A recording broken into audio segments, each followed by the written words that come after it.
I'm going to start this video with a simple question. Has anyone in your life been affected by cancer?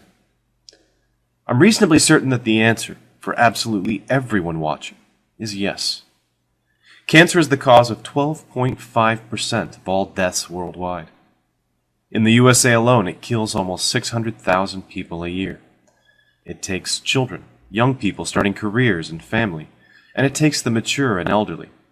It can affect our mothers, our fathers, our grandparents, siblings, cousins, friends, our children, our teachers, mentors, and even our heroes. If your loved one was presented with a diagnosis of cancer, particularly an aggressive or advanced cancer, no doubt you immediately wanted to know what could be done. Into this emotional maelstrom comes a mixture of saints and frauds. The saints are those who have selflessly dedicated their lives to curing and treating cancer. The frauds are those who try to profit from desperation, from fear of loss. It's not always so easy to tell the two apart. I want to present the case of Dr. Stanislaw Burzynski in my home state of Texas. Dr. Burzynski owns and operates a private clinic that offers alternative cancer treatments and has been the source of some controversy. While there's a great deal I would like to talk about, from the point of view of my background as a cancer researcher, I want to present 3 red flags about the Burzynski Clinic that you can confirm for yourself. If you, or someone you know, is considering a referral to the Burzynski Clinic, I hope you'll review the content here first and take the time to ask some critical questions of the clinic operators. The decision is yours, and yours alone. I only want to highlight 3 undisputed facts that would give me pause that I suggest you research on your own. Fact 1. The Burzynski Clinic have initiated 62 clinical trials of cancer compounds and only completed 1. Clinical trials are required for new drug approval in the U.S. They must pass through 4 phases. First, testing for safe dose, then effectiveness against a particular cancer, followed by a comparison of effectiveness versus existing therapies, and lastly into long-term monitoring of harmful effects. Every clinical trial has to register before starting, a practice intended to prevent drug companies from sweeping unsuccessful results under the rug. Not every clinical trial manages to recruit enough patients. Some are terminated early, and some are closed when it's obvious the drug is unsafe or ineffective. For every 3 completed trials, there's probably 1 that was closed prematurely. However, the Burzynski Clinic have an unprecedented 62 trials pre-registered, but only 1 of them ever went all the way to completion. That's our first red flag. Why is a clinic supposedly developing new therapies for cancer not finishing their studies, determining whether the treatment is effective or not? Instead, they always just give up and cancel the study, the final stage. One possible explanation is that clinical trials are the only way that unproven drugs can be given to patients without major medical liability issues. It's possible that someone could abuse the clinical trial system to use ineffective or toxic therapies long term. That is, they could exploit a loophole in the laws designed to protect patients, running endless trials to end run around safety and efficacy requirements for new drugs. I'm not going to say that Dr. Burzynski is doing that, but you can confirm for yourself at clinicaltrials.gov that the Burzynski Clinic has initiated 62 clinical trials, but only completed 1. Fact 2. The Burzynski Clinic charges patients to receive trial medications. In addition to the very low rate of completion of all these clinical trials, Dr. Burzynski has taken the almost unheard of step of charging patients for their participation in a clinical trial to test a drug that the clinic has a patent on. These trials, especially phase 1 and 2 trials, often use guesses to determine a safe starting dose or what the eventual side effects will be.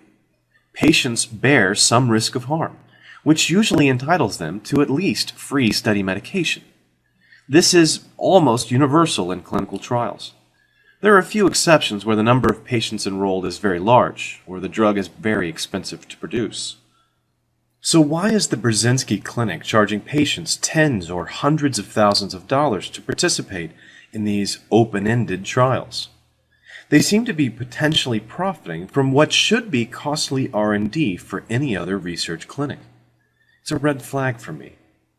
The fact that insurance companies won't pay for the untested drugs means that the financial burden falls entirely on loved ones and charities or members of the community.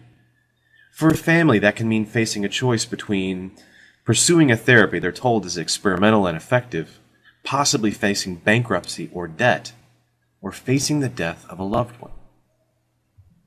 If the Burzynski clinic want to earn their money back to make a profit, I would suggest they start running trials in earnest, give study medication at no charge, then bring their cancer therapy to market so that it can be distributed to everyone in the world, and not just patients at the clinic in Houston who can afford the steep fees. Fact 3. The Burzynski clinic make heavy use of marketing techniques. You may have seen the Burzynski movie titled Burzynski, Cancer is Serious Business, produced, directed, and narrated by Eric Merola.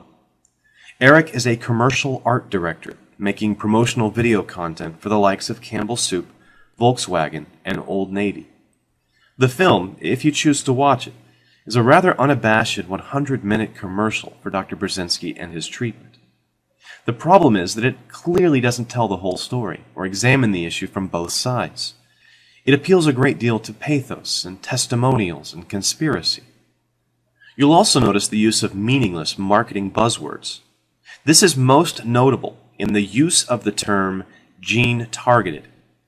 In science, this refers to the specific practice of introducing an agent which interacts in the cell with a single sequence of RNA or DNA, the gene or gene product most responsible for the progression of the cancer.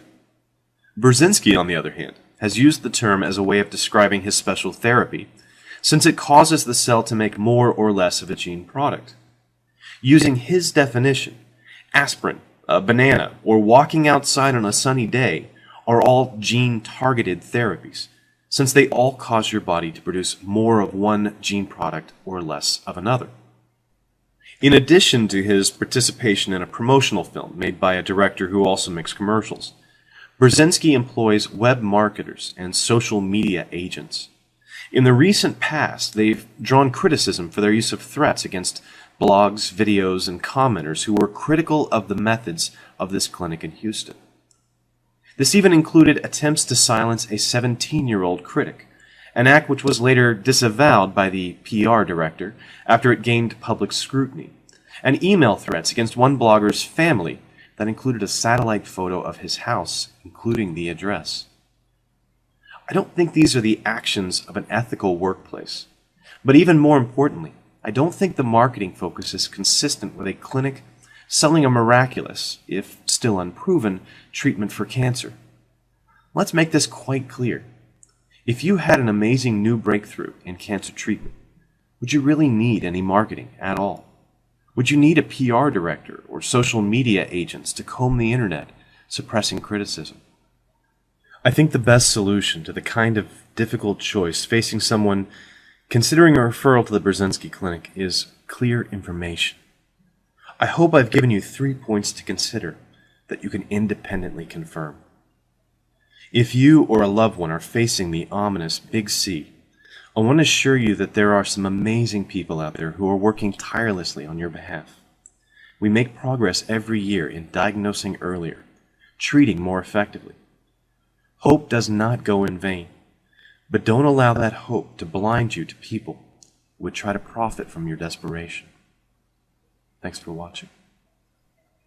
Every cell of each plant and animal contains genetic information coded onto the DNA molecule.